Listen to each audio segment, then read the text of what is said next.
कहने को तो हमारा समाज आज की दुनिया में काफ़ी शिक्षित हो चुकी है, लेकिन कुछ लोग ऐसे होते हैं कि अपनी परेशानियों को दूर करने के लिए वह किसी डॉक्टर और किसी ऐसे व्यक्ति का सहारा नहीं लेते हैं कि अपनी परेशानियों को दूर करने के लिए वह तांत्रिक का सहारा ज़रूर ले लेते हैं और तांत्रिक की बात मान भी लेते हैं।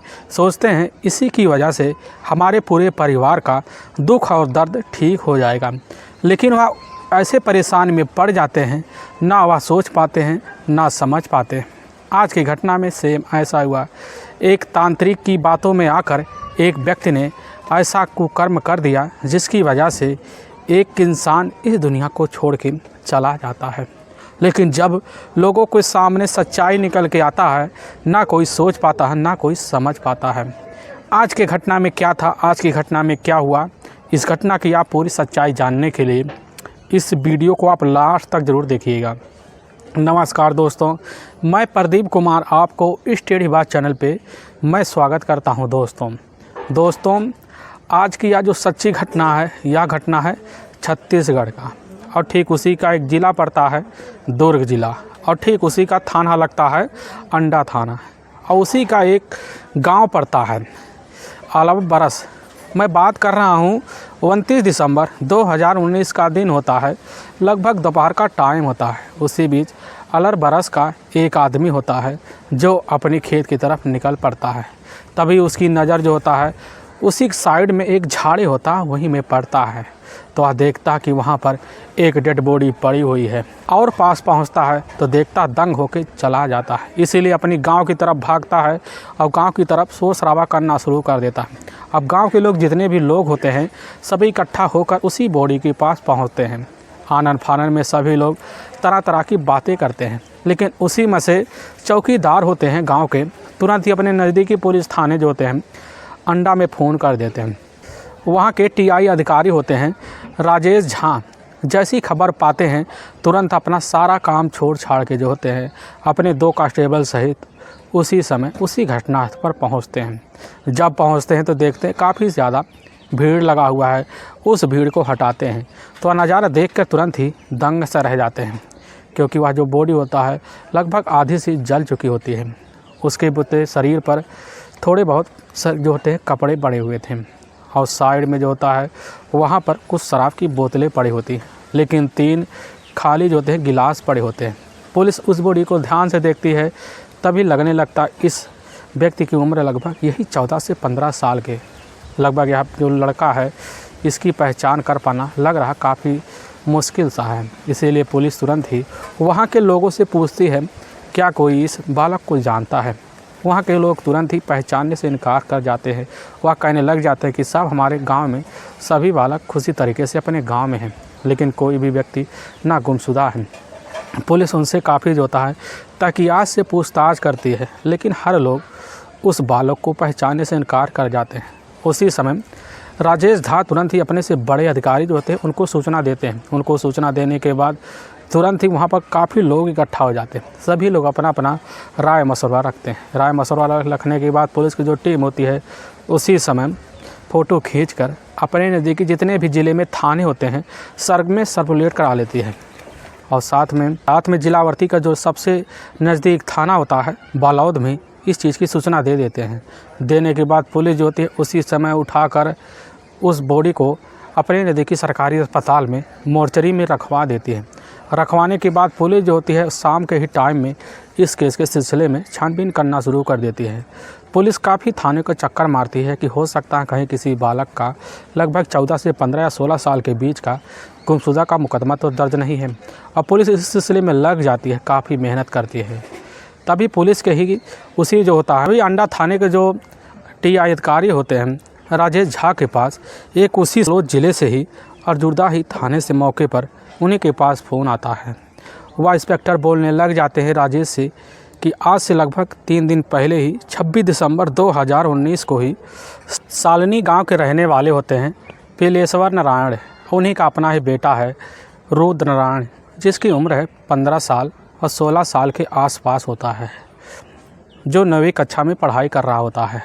उसी समय उसके पिता जो होते थाने पहुँचते हुए कहने लग जाते हैं कि साहब हमारा बेटा रुद्र जो है 23 दिसंबर को ही वह जो होता है घर से बिना बताए शाम को साइकिल लेकर न जाने कहाँ चला गया, लेकिन पूरी रात नहीं लौटा। ना लौटने की वजह से हमने उसकी अपनी काफ़ी तलाशी की, लेकिन उसका कहीं पर अता पता भी नहीं चला। इसी वजह से हमने थाने में अपने बेटे रुद्र का गुमशुदा का मुकदमा दर्ज करवाने आए हैं। अब जैसे ही टीआई अधिकारी इस बात को सुनते हैं, तुरंत ही राजेश झा उसी समय वहाँ के थाना प्रभारी को सूचना देते हैं कि एक बार जाकर आप पिलेश्वर नारायण को ही तुरंत ही अंडा थाने ले आइए। अब जैसे वहाँ के अधिकारी खबर पाते हैं, उसी समय पिलेश्वर के पास वह सूचना भेजते हैं। पिलेश्वर जैसे सूचना पाते हैं, कुछ वक्त के बाद जो होते हैं अंडा पुलिस थाने पहुँचते हैं। अंडा पुलिस थाने पहुँचने के बाद वहाँ के टीआई अधिकारी राजेश झा उसी समय कुछ जो होता है उस बॉडी के जो छाछ मिले हुए थे उसको निकाल कर पिलेश्वर के सामने रखते हैं। अब जैसे ही वहाँ पर एक जला हुआ बेल्ट देखते हैं और पीले रंग का टी शर्ट होता है और कुछ जो होते हैं जूते होते हैं। तुरंत ही जैसे पिलेश्वर देखते हैं, वहीं पर उनके आंखों से आंसू निकलना शुरू हो जाते हैं। अपने आप को काफ़ी रोकते हैं। पुलिस उनसे पूछती है क्या आपके बेटे का है? उसी समय कह देते हैं कि साहब यह सब जो है यह तो सब हमारे बेटे रुद्र का है। तुरंत ही हमारे बेटे के बॉडी के पास ले चलिए। अब जैसे ही राजेश झा इस बात को सुनते हैं, तुरंत ही पिलेश्वर को ही उसी अपने नज़दीकी सरकारी अस्पताल के ही रखे हुए मोर्चरी में जो होता है ले जाते हैं। वहाँ ले जाते हैं, वहाँ पर बॉडी रखा होता है और जैसी बॉडी देखते हैं तो वहीं पर जो होते हैं रुद्र रुद्र कहकर चिल्लाना शुरू कर देते हैं। पुलिस को समझते देर नहीं लगती कि आखिर में पिलेश्वर का बेटा रुद्र ही है। अब पुलिस जो होती है उनसे उसी समय काफ़ी सद्भावना देती, कहने लग जाती है कि जिसने भी तुम्हारे बेटे के साथ ऐसा कुकर्म किया है उसको ज़रूर हम लोग सज़ा दिलवाएंगे। उस समय जो होते हैं राजेश झा की बात जो होता है पिलेश्वर मान लेते हैं। मानने के बाद जब अपने आप को काफ़ी होशों से संभालते हैं तो राजेश झा जो होते हैं पिलेश्वर से पूछने लग जाते हैं कि आखिर आपके बेटे के साथ ऐसा कौन कर सकता है? क्या किसी के साथ आपकी दुश्मनी है? अब पिलेश्वर कहने लग जाते हैं कि साहब ना हमारे बेटे का ना हमारा किसी से रंजिश है, क्योंकि हम तो एक छोटे मोटे किसान हैं, सिर्फ अपने खेतों में काम करने से ही मतलब रखते हैं, ना किसी से ऐसा कोई हमारा दुश्मनी हो सकता है। लेकिन पिलेश्वर से जब पुलिस काफ़ी जो होते आराम से पूछती है तो पिलेश्वर जो होते सोच समझ के कहने लग जाते कि साहब रुद्र का ही एक दूर का जीजा है पंचराम, जो इसी जो होता है दुर्ग के ही अलबारस के गाँव का रहने वाला होता है। अब जैसे पुलिस सुनती है, पूछने लग जाती है कि आखिर किस लिए आप उन पर शंका कर रहे हैं, तो उसी समय पिलेश्वर कहने लग जाते हैं कि साहब क्योंकि मैं कुछ दिन से देख रहा हूं कि हमारे बेटे रुद्र के साथ जो होता है पंचराम का काफ़ी हिलना मिलना हो गया है। काफ़ी बार उसको कहीं घुमाने ले जाता है और जब हमारा बेटा रुद्र घर आता तो काफ़ी उसके खुशियों का ठिकाना नहीं रहता।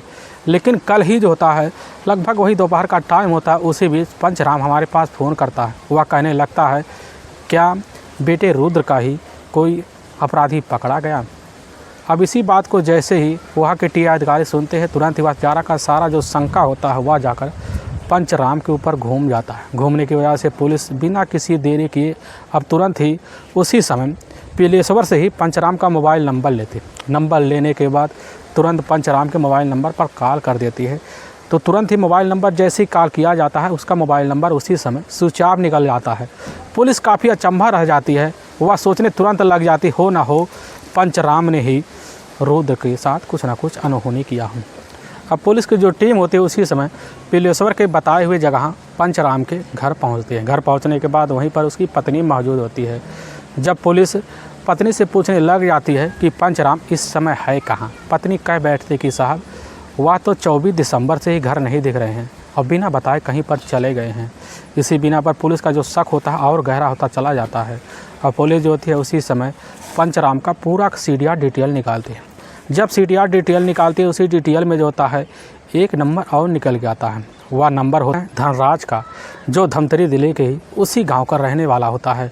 लेकिन जब पुलिस पंचराम का मोबाइल का जो लास्ट लोकेशन हो रहा था उसको चेक करते ही पता चलता है उसी धमतरी ज़िले के ही एक छोटे से गांव में दिखा रहा था।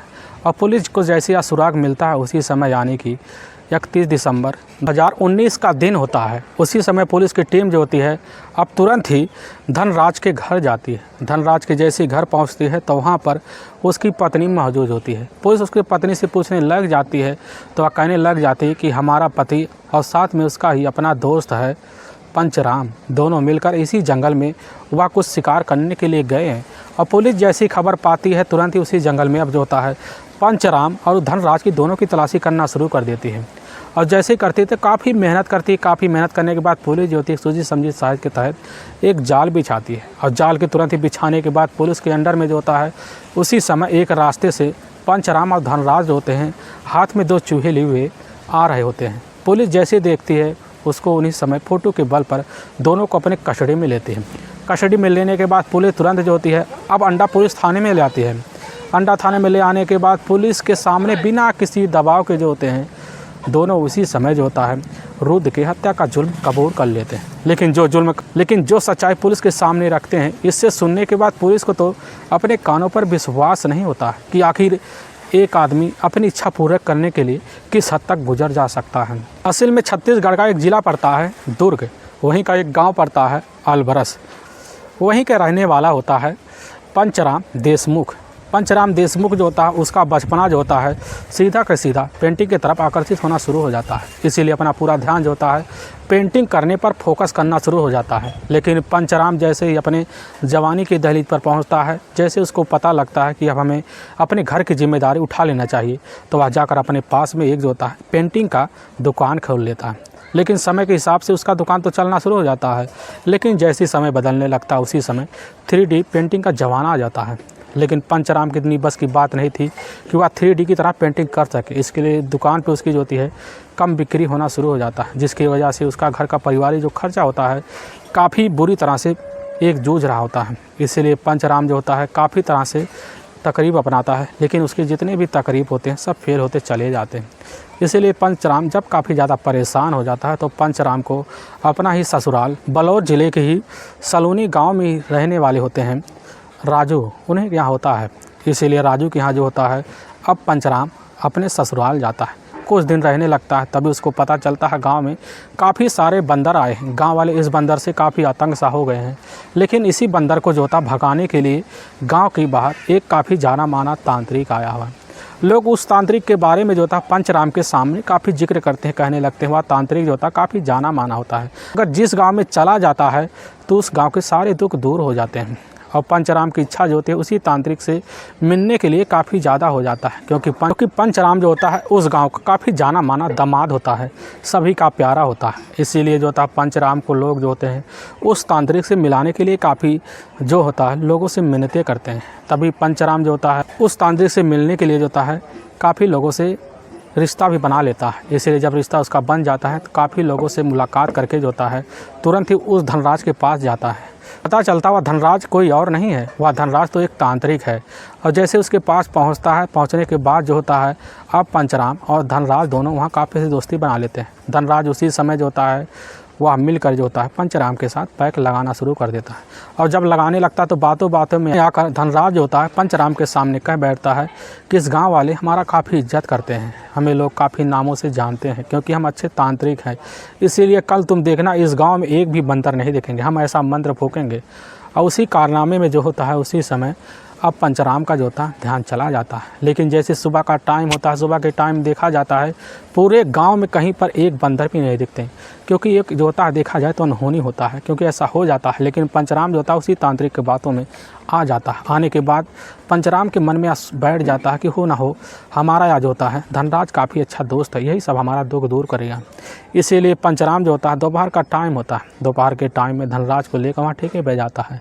ठेके पे जाने के बाद वहाँ जो होता है पंचराम अपने ही पैसे से काफ़ी शराब की बोतल लेता है। लेने के बाद वहीं पर धनराज को पिला देता है और इतना पिलाता है उसका दिल जीत चुका होता है। इसी बीच जो होता है धनराज पंचराम को हंसते हुए कह देता है कि दोस्त, हम तुम्हारी गरीबी जानते हैं, तुम्हारी गरीबी दूर करने के लिए हमारे पास बहुत ही एक अच्छा सा रास्ता है। अगर तुम जो होता है कहीं से फांसी की रस्सी का व्यवस्था कर दो तो तुम्हारी गरीबी तो दूर साथ में हो जाएगी, तुम्हारे पूरे परिवार का ही गरीबी हम दूर कर देंगे और 1 हफ्ते में तुम्हारे ऊपर पैसों की बारिश होना शुरू हो जाएगा। अब जैसे इस बात को पंचराम सुनता है तुरंत ही उसके जो था दिमागों का ठिकाना नहीं रहता। वह कहने लग जाता है कि दोस्त, हम इस काम को काफ़ी आराम से कर लेंगे, क्योंकि हमारा जो होता है बड़े बड़े पुलिस अफसर से पकड़ है, हम उनके पास जाएंगे, उनको जो होता है तुरंत ही रस्सी की मांग करेगा, हमारे हाथों में आ जाएगा। अब जैसे ही धनराज की इस बात को पंचराम सुनता है तुरंत ही उसी समय खुशी से उछल पड़ने के बाद दूसरे दिन ही जो होता है अपने ही नज़दीकी थाने अंडा में जाता है, उसी समय जो होता है पंचराम के काफ़ी करीबी एक अधिकारी होता है, उन्हीं से उसी समय जो होता है अब फांसी की रस्सी की मांग करता है। वह कहने लग जाते क्या करोगे, क्या काम है।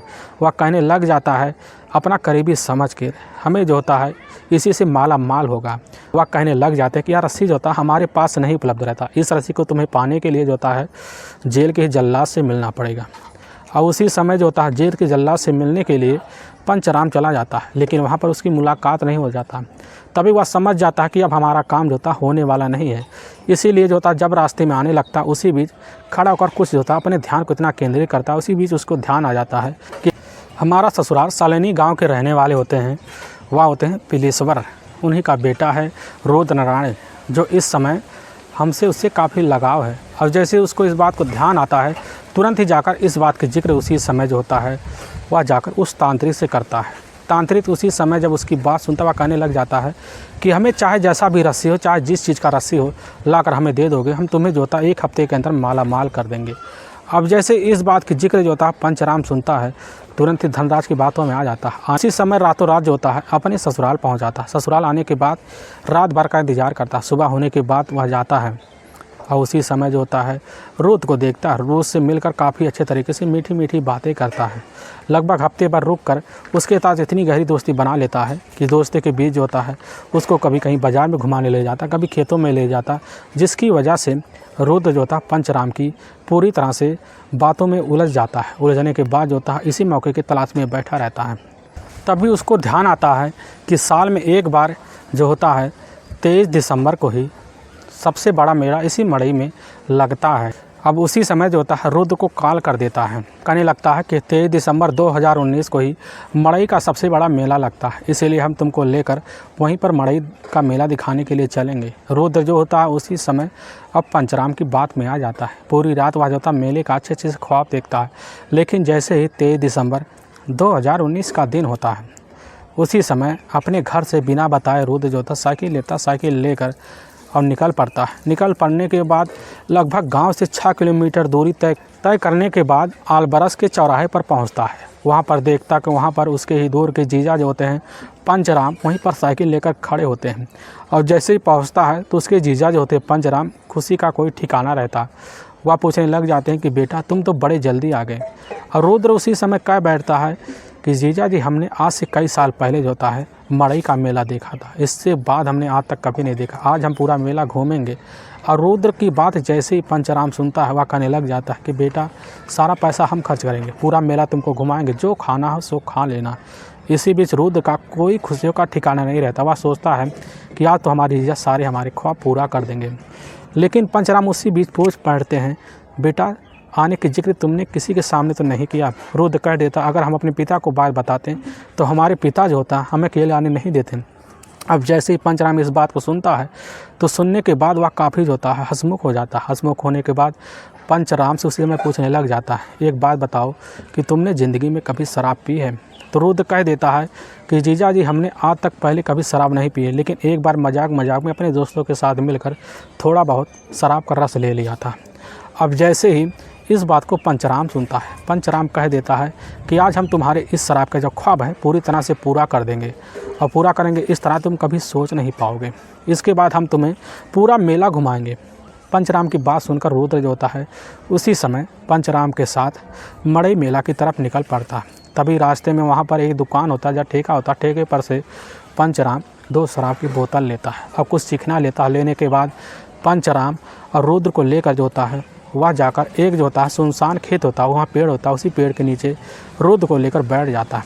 बैठने के बाद तुरंत ही पैक लगाना शुरू कर देता है। लेकिन सबसे ज़्यादा जो पैक होता है वह पंचराम रुद्र को लगवाता है, क्योंकि रुद्र को जब ज़्यादा नशा चढ़ गया होता है उसको नहीं ध्यान आता हम कितने पैक ले रहे हैं। तभी नशे की इतनी जो होता है हवस हो जाता है कि उसी भी जो होता है रुद्र पूरी तरह से बेहोश हो जाता है। तभी उसी समय जो होता है पंचराम उठता है। उठने के बाद अपने साइकिल पे जाता है, साइकिल पर से वह रस्सी खोल के लाता है। उसी समय रुद्र के गले में लगाकर वही रस्सी जोर से खींच लेता है।